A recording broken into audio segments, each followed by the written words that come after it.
नमस्कार मित्रांनो, आज आपण बघणार आहोत की Serum institute of India private limited Pune यांची वॅकन्सी कशा फुलफिल होतात। याच्यासाठी पूर्वी ऑफलाईन मेथडनी होत होती, मात्र आता ऑनलाईन पद्धतीने यांच्या वॅकन्सी फुलफिल होतात। याच्यासाठी आपण पहिल्यांदा जाणून घेऊ की Serum institute of India private limited he company देशात आणि जगात एक नंबरच्या वॅक्सिन पुरवणारी संस्था आहे।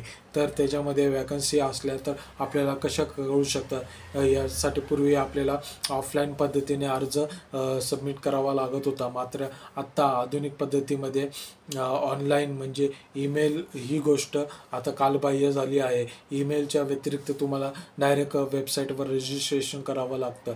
रजिस्ट्रेशनमध्ये तुम्हाला युजर नेम आणि पासवर्ड जनरेट करावा लागतो। त्यासाठी तुम्ही जेव्हा फर्स्ट टाईम युजर असाल तर तुम्ही न्यू युजर म्हणून कॅन्डिडेट रजिस्ट्रेशन फॉर्म भरावा लागतो। कॅन्डिडेट रजिस्ट्रेशन फॉर्ममध्ये तुम्हाला name, gender, date of birth, Aadhaar number, fresher का एक्सपिरियन्स आहात, तर एक्सपिरियन्स असेल तर कुठली कंपनीमध्ये तुम्ही काम केलेलं आहे, किती वर्ष केलं आहे, त्यानंतर स्पेशलायझेशन, फॉर एक्झाम्पल तुम्ही केमिस्ट असाल, फार्मसी असाल, इंजिनियर असाल तर या सर्व गोष्टी तुम्हाला मेन्शन कराव्या लागतात। या व्यतिरिक्त तुम्हाला तुमचा फोटो आणि तुमचा रिझ्यूम अपलोड करावा लागतो व कालांतराने जर त्यांच्याकडे वॅकन्सी असते तर तुम्हाला त्यांचा कॉल येऊन इंटरव्ह्यूसाठी बोलवले जाते। धन्यवाद। तुम्हाला हा व्हिडिओ आवडला असेल तर सबस्क्राईब करायला आणि लाईक करायला विसरू नका। थँक्यू।